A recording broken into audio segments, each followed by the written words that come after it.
Welcome into the DNVR Avalanche podcast presented by DraftKings Sportsbook. Use code DNVR when you sign up for a new account to get amazing odds boosts every single day. Rudo and AJ coming to you live as All-Star Week we're getting through it. It's going by pretty quick. You know, we'll be into the All-Star festivities this weekend pretty soon, and the Avs will be back playing before you know it. So we figured we'd take a look at where things stand a little bit for Colorado. They currently sit fourth in the Central Division with 57 points, trailing Minnesota with 1 point back on them. They also have 48 games played.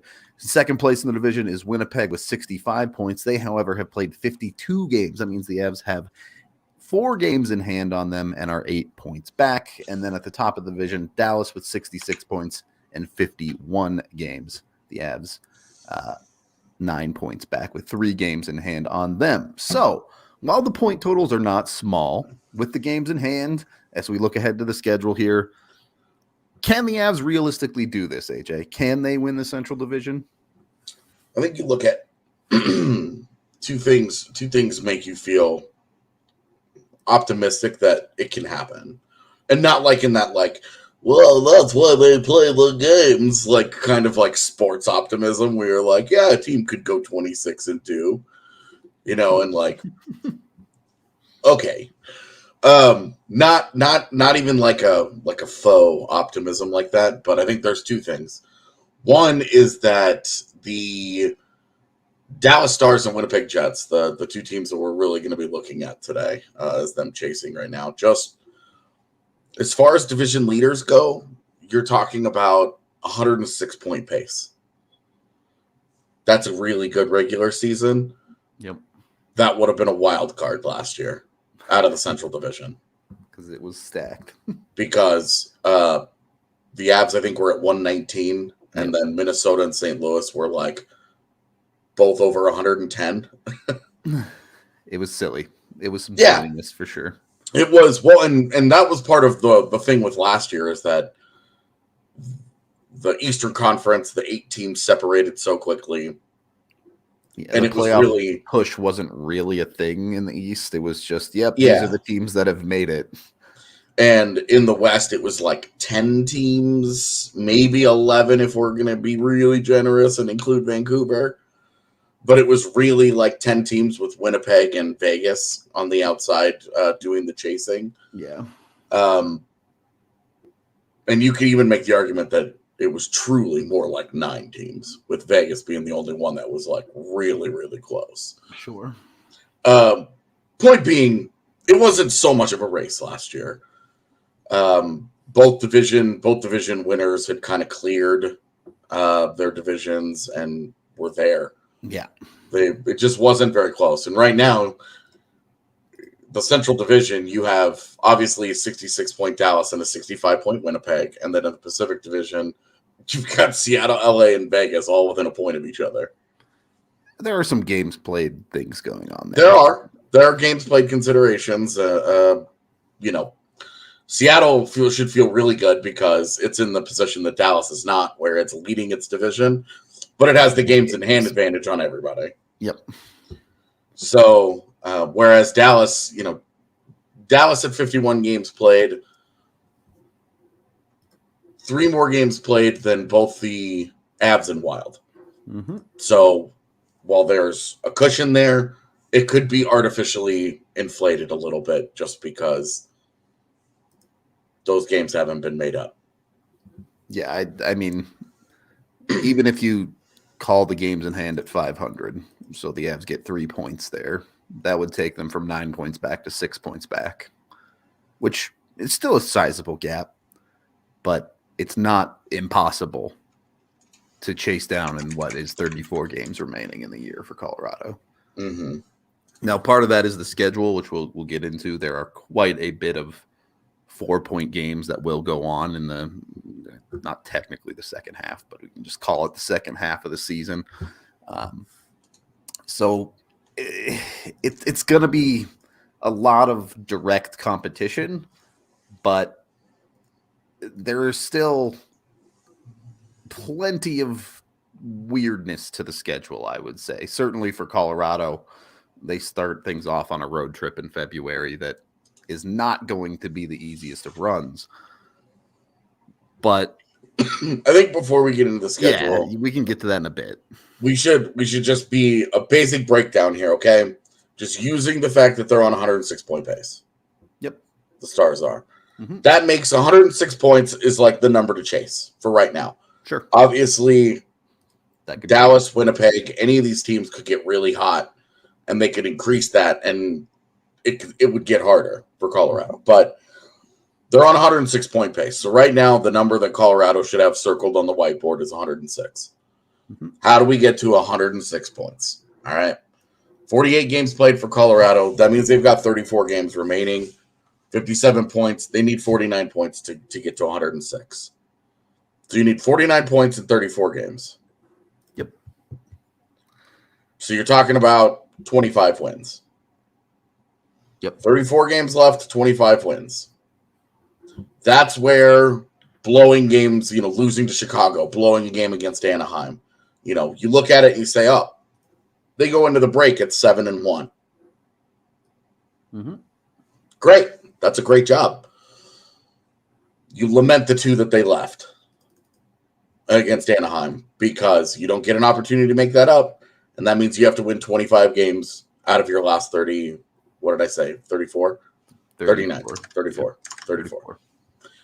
So you need 25 wins out of your last 34 because you leave points on the board, because you lose to Chicago, because you lose to Arizona, because you blow 2-goal leads to both Anaheim and Vancouver. Yep. You ignore the Chicago and you ignore the Arizona as games that just flat out lost. You've made your life harder. The other ones are 2-goal leads that they had. They had 2-goal leads against bottom feeder teams. Mm-hmm. And that's 4 points. That's 2 wins. You would have needed 23 wins in 34 games. Yep. That's the difference between playing over 700 hockey and under 700 hockey. Yeah. If you want to get really nitpicky about it, blowing a 3-goal lead to the Islanders before they go to Finland. Yep. That one really hurts. I don't really care about the 2-goal lead that they blew to LA because LA is at least a team that you give respect to. But you can include that on the list if you would also like to. Those are 8 points in games that they had multi-goal leads in. I hear you. I agree with you to a certain extent. I will say the Avs do control a little bit of their own destiny on what that number can be. They have 2 games remaining on the season against Dallas. They have 2 games remaining on the season against Winnipeg. Mm-hmm. They can win games and lower that number for teams that they're trying to chase. Yeah, if you win, look, it's ambitious, but hey, if you win all 4 of those games, those head-to-heads, those are 4-point games. Each one of those are 4-point games. Yep. If you win those, you have done the best possible job of making up the ground of what you can personally control. I mean, you got to win other games too, but as far as directly, obviously, yes. 4 wins is not 25. Yeah, but you will have taken the head-to-head seriously, and when you look at certainly that first matchup against Winnipeg at the end of this month, I guess the end of February. Oh, it is February 1st today. The end of this month, I can finally say this. I've spent all week pretending it was February already. So it feels like it is. It is now. We're good. The end of this month, so they are on the front half of a back-to-back after 4 days off. Mm-hmm. Winnipeg, on the other hand, is playing its first home game back after a week-long 4-game trip to the East Coast. We always know how this goes. Your first game home after road trips of 3+ games. Peg for a letdown. Exactly. Not a great history. Like I know talking with Eric Lacroix, he had mentioned that once upon a time he would always be like, look, if I was into betting in hockey, I would always say, find the team coming off a road trip and bet against them in their first home game. They always lose that game. So, Looking at that and saying, hey, knowing that it's the first half of a Sega Baba with 4 days off, there's going to be rust there, but Winnipeg coming off the long road trip, returning home. Looking at this, as it's just something that I've been looking at a lot lately, strength of schedule remaining. Dallas's is the easiest in the NHL. Sweet. Winnipeg's is 18th, somewhere in the middle. The Avs fall at 28th, so also one of the easiest in the NHL.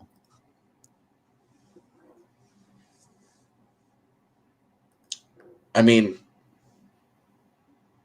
advantage Colorado and Dallas, I guess.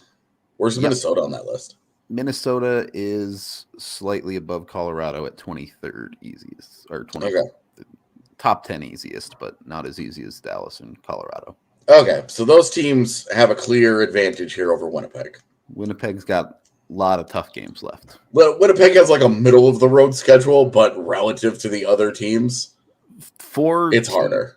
The thing is, of teams in the West, only Vegas, Nashville, and San Jose have harder schedules than Winnipeg left. Okay.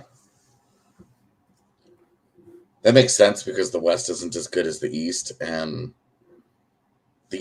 every year finishes with teams playing a lot of intra-conference games. Yep. Set up that way for the playoff races. Oh, yeah. Look at this So, Winnipeg has to play New Jersey and New York on a back-to-back. Yeah. And then Colorado in the same week. And then in March, they have a stretch where they have to go at Florida, at Tampa Bay, at Carolina, at home against Boston, then at Nashville, at St. Louis on a back-to-back. That's not easy. So, could get a little spicy. Also, of note is that Winnipeg and Colorado were supposed to play game 82 against each other. But the reschedule has changed that. Yeah. It is Winnipeg. It is still Winnipeg's game 82, but it is now Colorado's game 81. So if they're still fighting for seeding, they can hash it out kind of on that slapped on a Sega Baba to end the season. Yeah. Unfortunately. The upside is that Nashville also will be in that situation. Exactly. So you are talking when you look at Colorado's schedule, Colorado in particular. I know a lot of people have started looking at the schedule for the first time and are like, "Oh, February schedule is so difficult and jacked up." Yeah, it's definitely wild.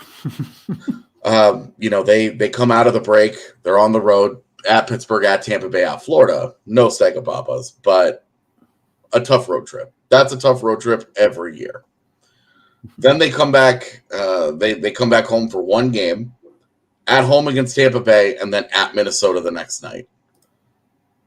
Yep. Oh yes, thank you. I'm glad that we can just do this because Sega Baba, Sega Baba, Sega Baba.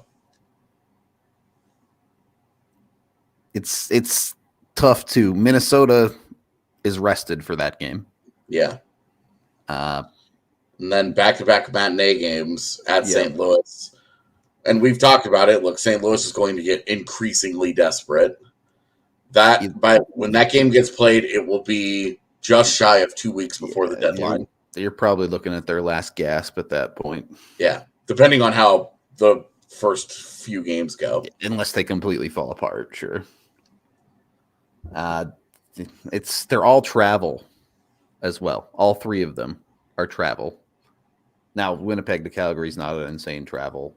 St. Louis to Edmonton's not exactly short. St. Louis to Denver is not too You're bad. Right. Denver, you're right. My bad. And then home to Minnesota, also not crazy, but still. That's 3 travel back-to-backs. Mm-hmm. Look, certainly helps that they get 4 days off after the second set, but it doesn't change the 24-hour window that they're playing in. They're still going to have tired legs from the previous night. Mm-hmm. it, I don't know, fortunate or unfortunate the way these things are set up. I would say certainly the Tampa Minnesota one is unfortunate that Minnesota is the second team. Better or worse that Edmonton is the second team and St. Louis is the first in that middle set?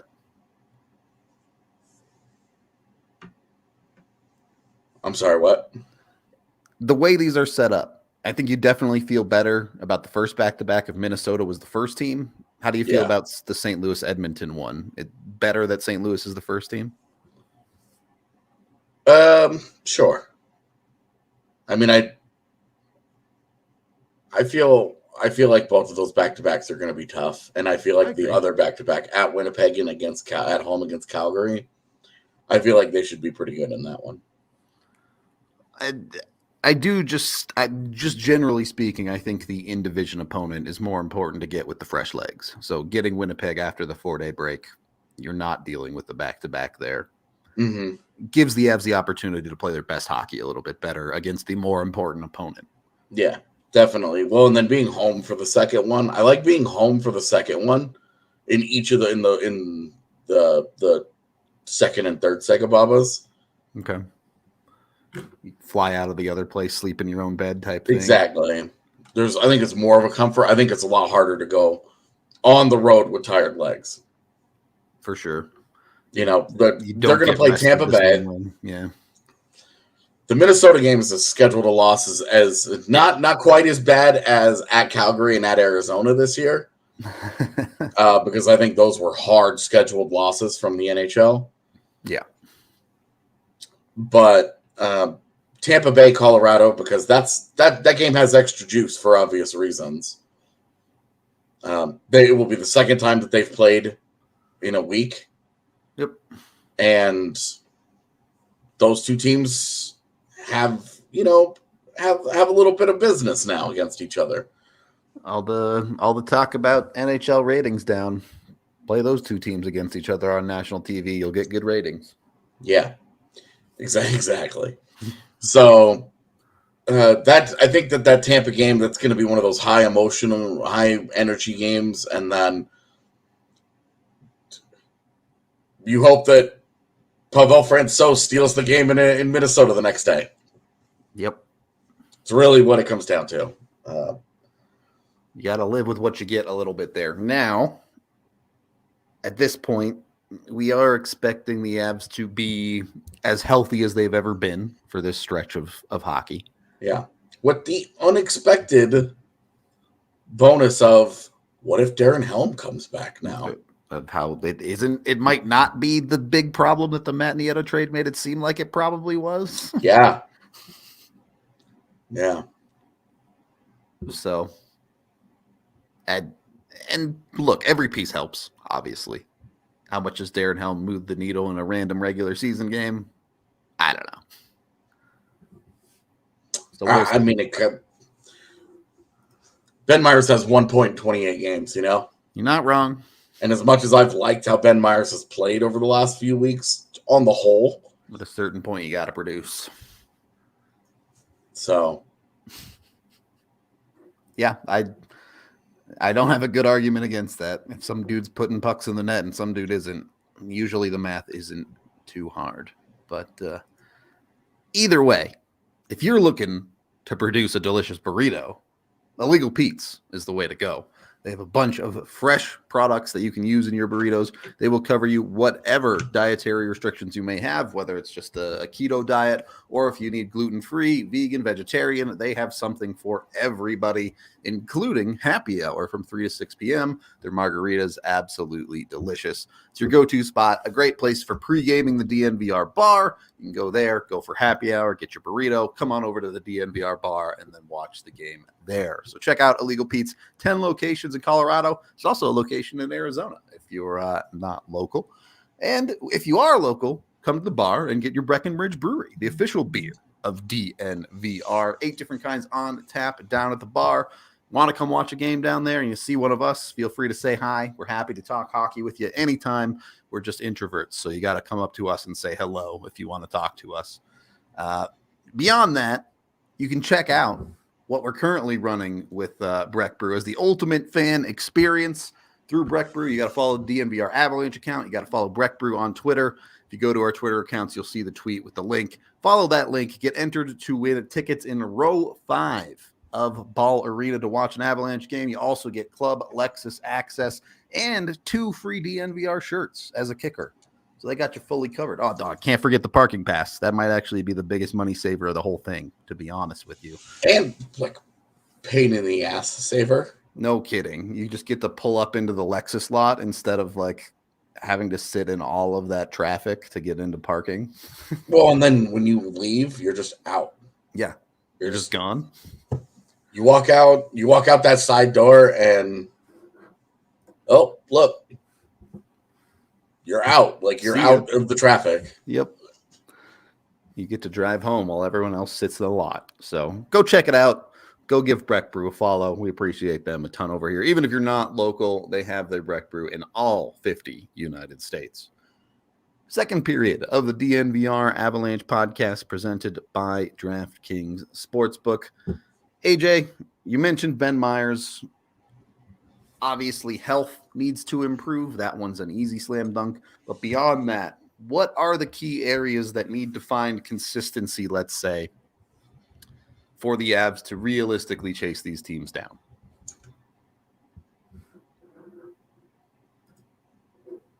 I'm sorry. What? Beyond health. I just didn't process it. Yeah, second half of the year, beyond health, which is the cop-out. I'm not letting you answer health.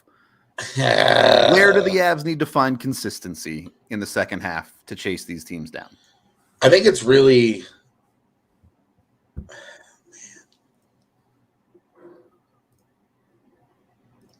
I think it's really important that they continue to get the goaltending they've gotten.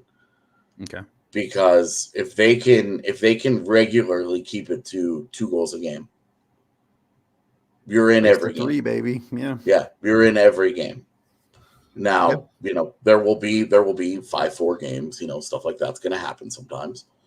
But if they can continue to get the top 5 caliber of team-wide goaltending from both guys, this isn't on Georgiev and it's not on Francouz, it's on both. Yep. If they can continue to be healthy at that position, because you say I can't have health, but if Georgiev gets hurt or if Francouz gets hurt, it's a lot tougher. Because even if Frankie gets hurt, you're not looking at Georgiev and going, "Hey, all these Sega Babas that we have, go play all of them." Yeah, you need the help there. You need to continue to have those guys available to you. But I still think that the goaltending has been the backbone of all of their success. Through all the injuries, through all of the power play is amazing. The power play sucks. The power play is functional. Between all the special teams roller coaster that they've been on this year, which really hasn't been too abnormal. It's been a little extreme at times, but we know why. Yeah.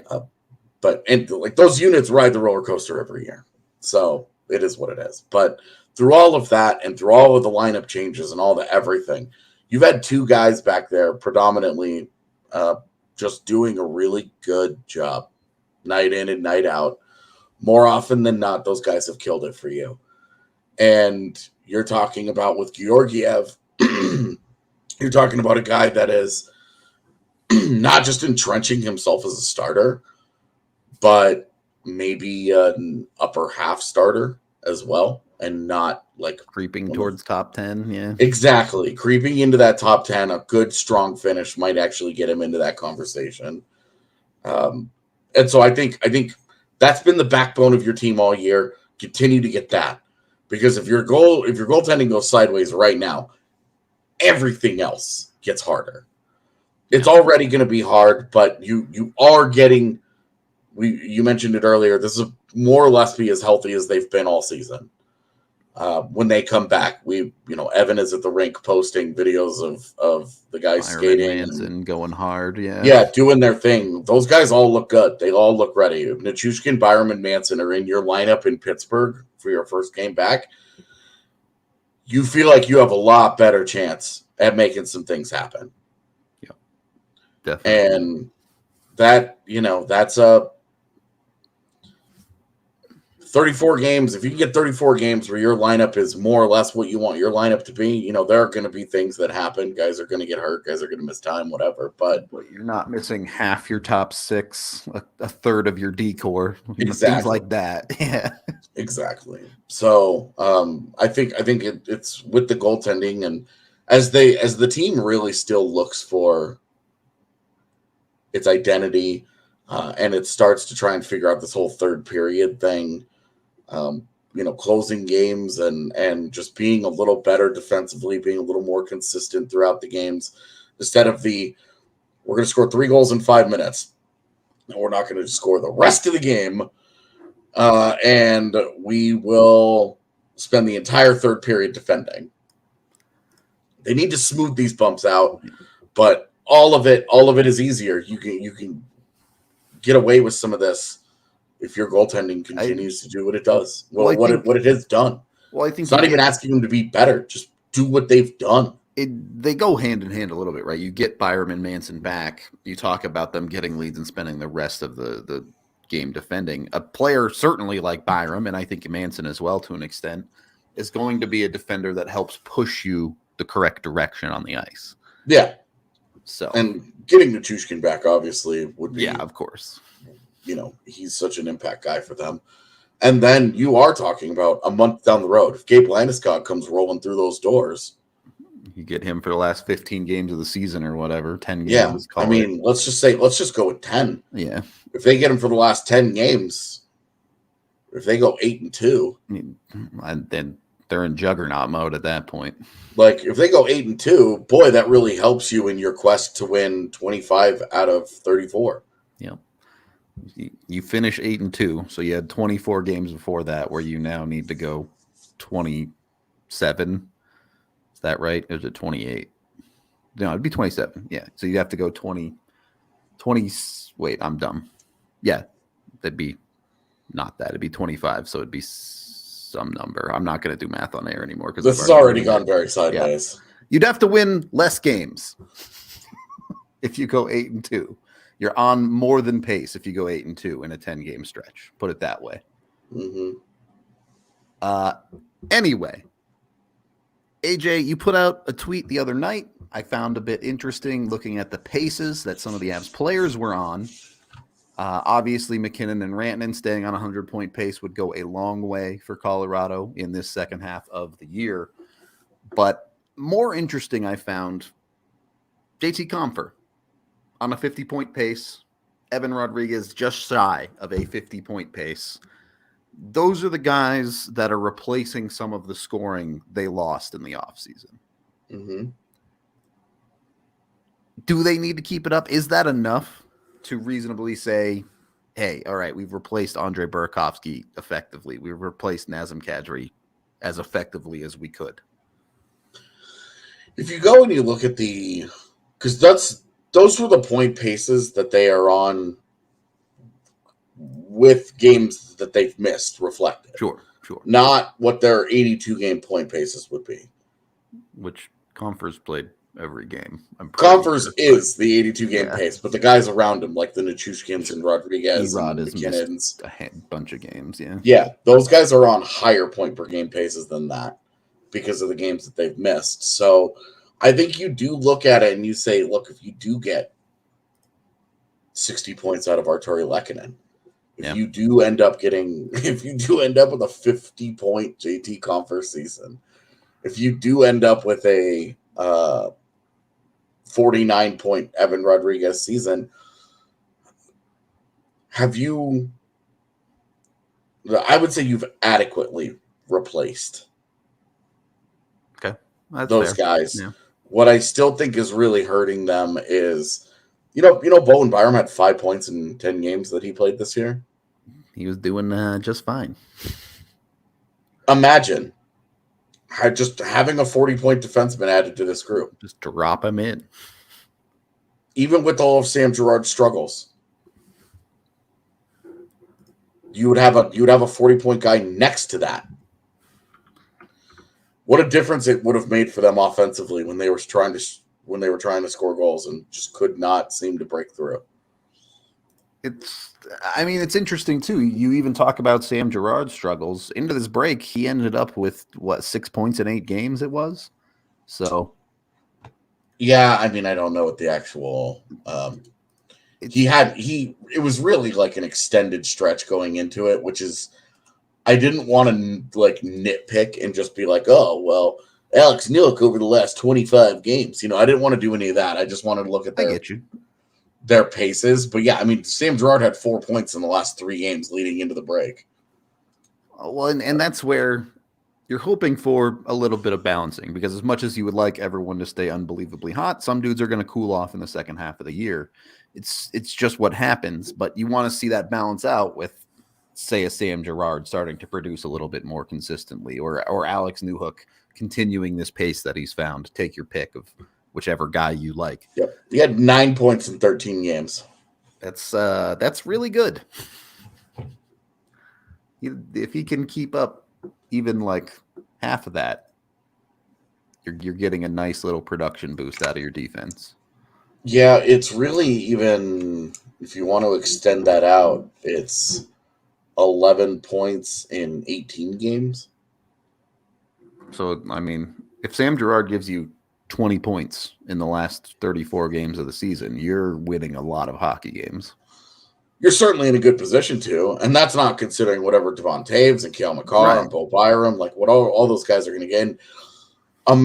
Just the difference of if Josh Manson just gives you 5 points versus, That's 4 more points than Andreas Englund. Like, even at the bottom of the lineup here, you're talking about there's going to be some improvement, but I think the difference of having a Curtis McDermott or an Andreas Englund being replaced by Bo Byram, who can really dial it up if he's playing well. Think of the and I'm emphasizing this because look, the one thing that Brad Hunt has given you is production. Yep. And he's given you 6 points in almost 30 games. Something like that, yeah. Like, okay, Bo Byram had 5 points in 10 games. And the team wasn't even playing particularly well. Like, team was playing okay during that stretch. Yeah.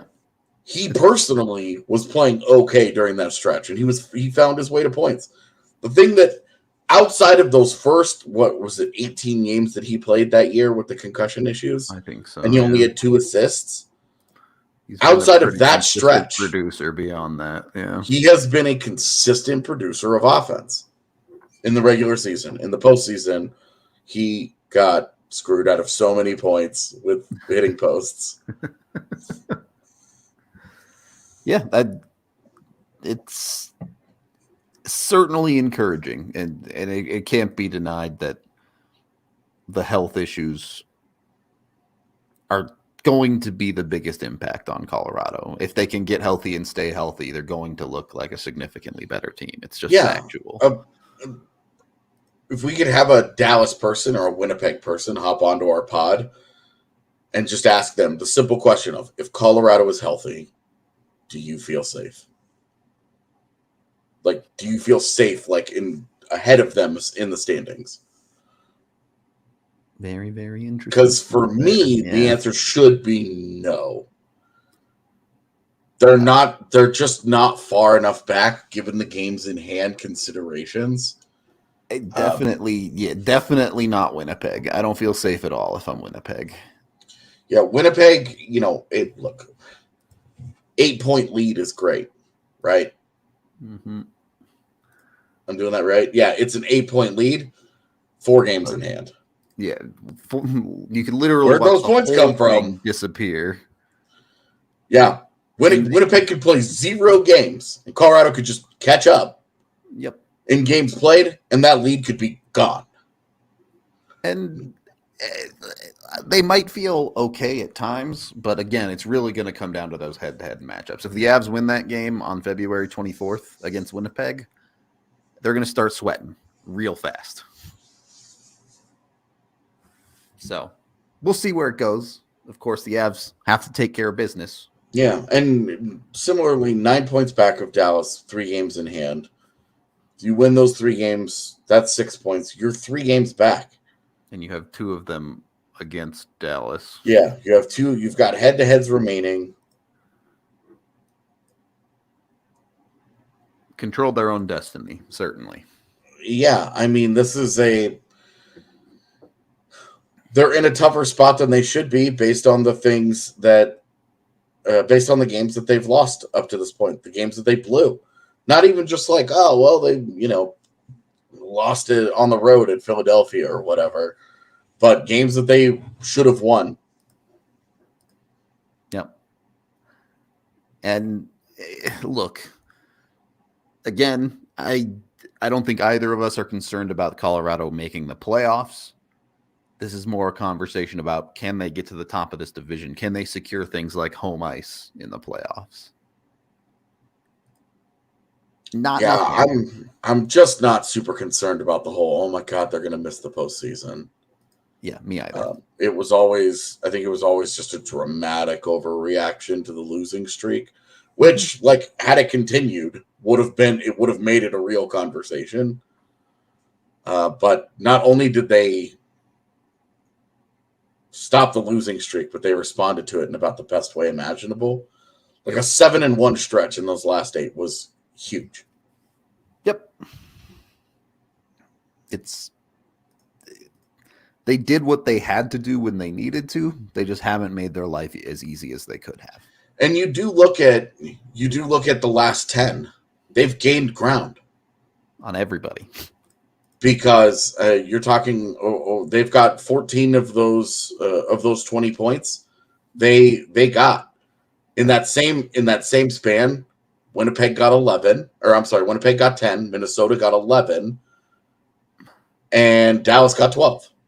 Dallas is magicking their way to OT losses. Well, and like Dallas is 3rd in the NHL, 3rd or 4th in the NHL in regulation wins. Yep. They've just mastered the art of not losing in regulation. It's true. If they were any good at all at overtime, because with 10 overtime losses, you're not a very good overtime team. Nope. If they were any good at overtime, they would probably be running away with this division. Yep. Even if you give them 4 extra points and they're sitting at 70. And now you're talking about that, even with games in hand, that's a big hill to climb. That's a lot harder to run down because, again, go back to the math that we did. Okay, 106-point pace. They need 25 wins. They've already got to play this like 720 hockey to get to 106. Yeah, like you put Dallas at 70 points.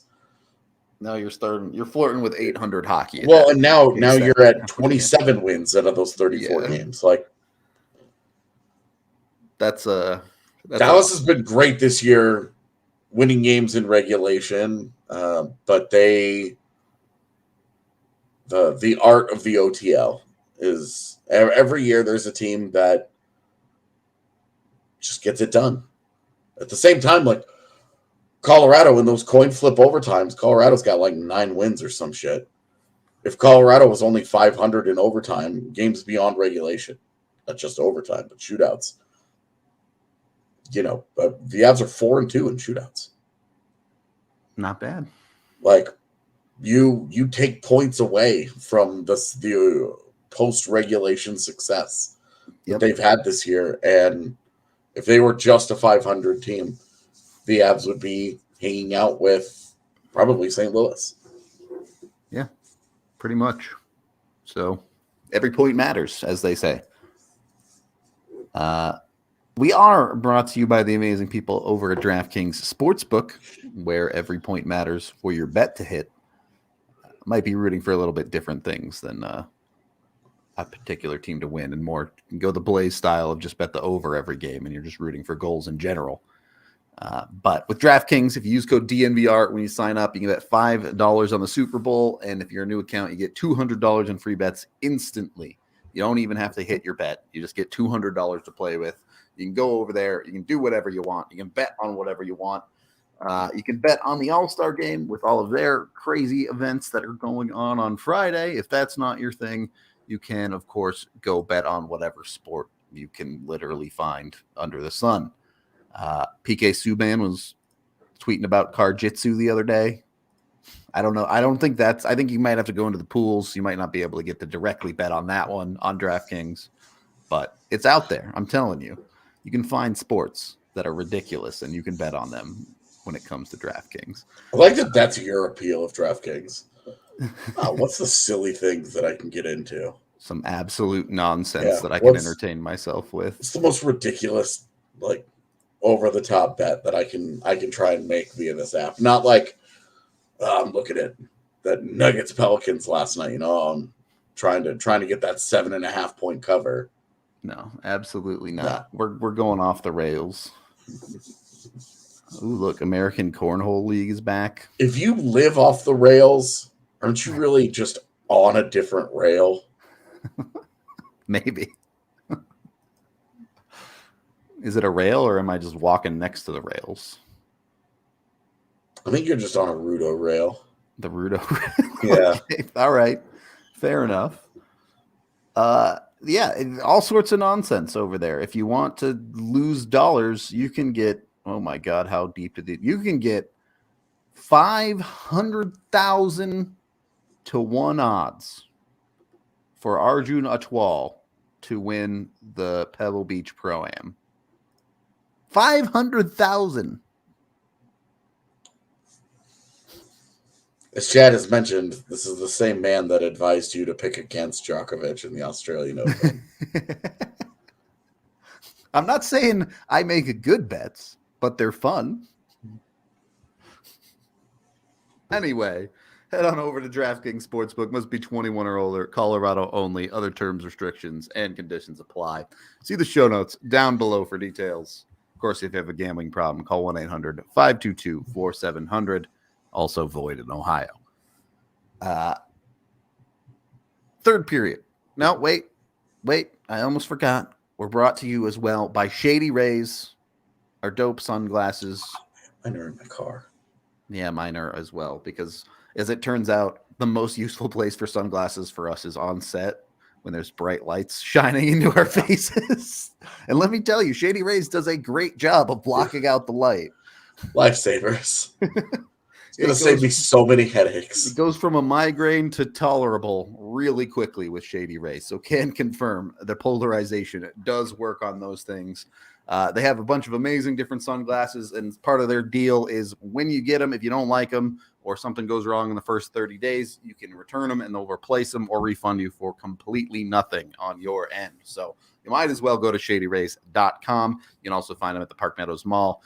And when you use code DNVR at checkout, you get 50% off when you buy 2 or more pairs. So jump on it today with Shady Rays. They're amazing. I'm all about them. I love the ridiculous over-the-top sunglasses that I have because I think they're dope. So that's where I'm at with it. Third period of the DNVR Avalanche podcast presented by DraftKings Sportsbook. I'm not going to say the Avs are positioned well because they should have been positioned better with marginally better play this first half of the year. Mm-hmm. And I mentioned it earlier, but 18 regulation wins. They have the lowest number of regulation wins of all the teams in this Tiebreakers are not good for them. Yeah. So it's not like you love where they're at, but you really don't want to get into that battle with the Jets. The Jets have the Avs beat in both regulation wins and rows. Every statistic. A little bit interesting that Minnesota has a worse goal differential than the Avs. But. Well, that's because the Avs put up remember they were +1. Yeah, and then they went +18 over that 4-game stretch or whatever it was. And Ottawa came to town and it was like, let's fix this. Things change quickly sometimes. I mean, I'm looking around. We're getting a little bit outside the Central Division, looking at the Pacific as well. Obviously, like LA, quite precarious. They're in the second in the Pacific, but they're the team with the most games played. You look For at the their record, they tiebreaker, have the it's same bad. points percentage right now as Colorado. Yeah. So this is why I don't believe in them. It's why I'm like, when people talk about, oh, the Kings and this, and I'm just like, I don't think they're going to make it. I think they'll be okay. I think they'll make it. I think they'll continue to scratch and claw, but I guess I just think that at some point, Calgary and Edmonton will both turn it up to the point where LA pays the price. My lack of belief in Calgary right now is just really strong. I don't even believe in Calgary. You just think LA's it's just going to happen to them? I just think that the Kings have gotten away with playing Phoenix Copley as their starting goaltender. Not wrong. And, guys can be serviceable for stretches, but being like a real starter, I guess I just don't know that they've got the goaltending. And I am expecting the razor thin margin with which they are winning games to eventually bottom out. Fall apart for them. Yeah. So, I mean, definitely hard to keep winning when your goal differential is in the negative. Yeah, does Nashville ever I don't want to say flip the switch, because if they were capable of that, they would have done it. The But only switch they're flipping is selling me Nino Niederreiter. I also think that certainly from a goal scoring perspective, Seattle is in for a crash at some point. Does it happen during the regular season, or does it happen in a 5-round or a 5-game first round loss? I mean, where all of a sudden you're like, huh, funny how that works. Yeah, they're statistically, there's just no way it keeps up for them, right? Yeah, I'm not super worried about Vegas. I really haven't been most of the year. I think that they wildly outperformed their results to start the year. Logan Thompson has come back down to earth. Yep. They don't really, they don't really have anything about them, especially with Stone's injury, that says we're going to be a really big problem. It's like Jack Eichel's just okay. It was the goaltending thing needed for me. Like, the second Logan Thompson turned back into a league average goaltender, they've been a league average team. Pretty straightforward on that one. Yeah. But, and they're one of the many teams that I think does lack the high end, particularly without Mark Stone. They're getting another insane year out of Chandler Stevenson, which awesome for him. But William Karlsson, Riley Smith, Jonathan Marchessault, all dudes that continue to settle their careers into 40 to 50 point guys instead of the 70 to 80 point guys they thought they were getting. Yeah. Just a bit of a tough look there. Yeah, they're just okay. Yep. If they finished in a wild card spot, I don't think it would surprise me at all. They ended up as a wild card team. Oh, totally. Are they a decent enough team to make the playoffs? Absolutely. Do I think they're truly a contender this year? I'm not convinced. Yeah, I don't know about a contender. They're just so blah, man. I don't know. I guess that's how I feel about the Pacific Division as a whole. Is I feel like it's blah. You look at Seattle. I'm waiting for the crash. They're solid defensively. They're good offensively. Martin Jones has had a really nice couple of weeks, but it's still Martin Jones. Yeah, who are you afraid of? I guess an Edmonton where Stuart Skinner keeps it up. I guess that's the scariest thing. It is, because if Connor McDavid and Leon Draisaitl don't scare you, you're stupid. It's the rest of their team that you're trying to take advantage of. And if those guys at least get it together, if they stop being a collective gong show, then they're a problem. Yep. It's like everybody looking at Colorado going, God, please don't get healthy. Please don't get we like this version of you. We like this, every time we play you, you're deeply vulnerable. But they're about to have almost their whole forward core and their whole defense back together, and it's just like, now you got a problem. Yeah, now they're good again. Watch Yeah, out. now you have to see what's going on there. Yeah. I think I'm not going to say that you can bury St. Louis, You can pretty much bury him. but I mean, they've got something like a 13% chance to make the postseason today. Like, it's real low. So with St. Louis, I think you're getting close to. We can put this one away for the year. Nashville, like, how do you feel about Nashville? Are you like me this year and you just forget they exist all the time? No, but I'm just not like this year. The way they're going was the most predictable thing in history.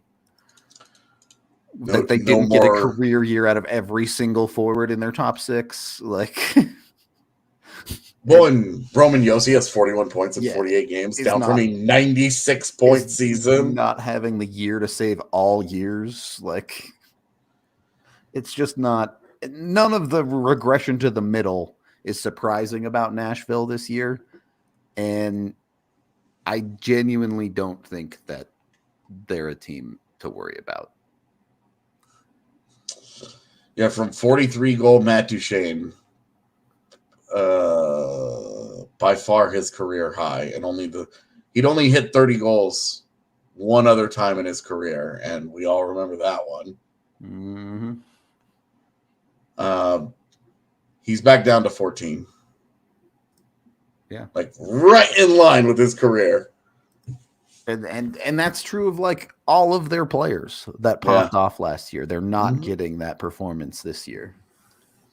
The only one, UC Saros.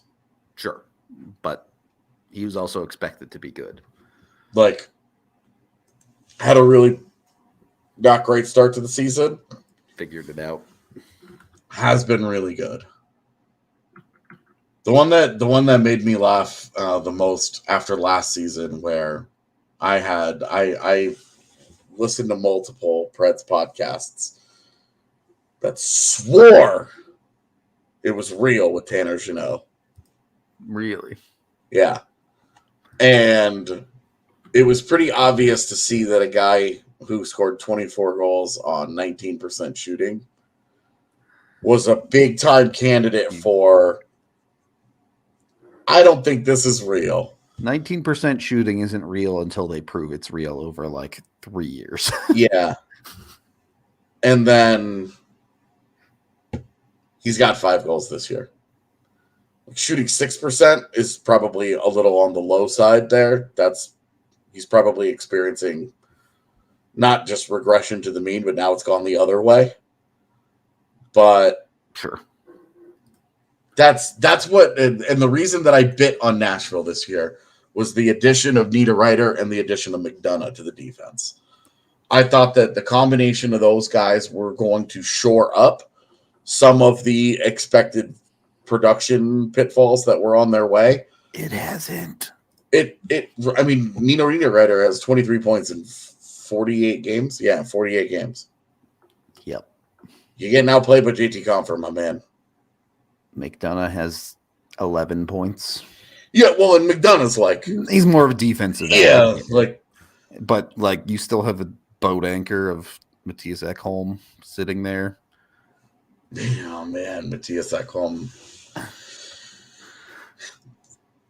Matthias Ekholm was interesting because he was one of the league's more underrated, just raw defenders for a couple of years in his career. Anymore, yeah. And one of the more shocking elements of Colorado's first round series against them last year was that the Avs just chewed up Matthias Ekholm. And I don't know if he had been bad all season, but he hasn't been good since. I don't know if the Avs ruined that guy or if it was already in progress, but woof. It has just been bad for Matthias Ekholm. Okay. Any final thoughts on the second half push for the Avs, AJ? Second half push. I mean, I think that they are. You and I have been sitting here talking about, well, they're about to get healthy, and then we'll see. Yep. Well, they're about to get healthy, and we're about to see. Yep. I'm just excited that we're here, and we don't have to continue.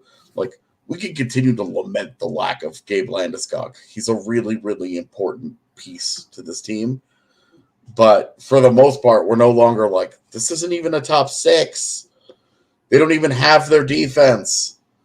Like, we're talking about Brad Hunt here, like, I'm excited that we're about when the Avalanche come back from break, the Avalanche are coming back from break. So I think we should have a collective. We should put up a counter, 25 wins. Count them down. Yeah, like in Major League when they have the thing and they rip the pieces off after every win. We don't need to do that.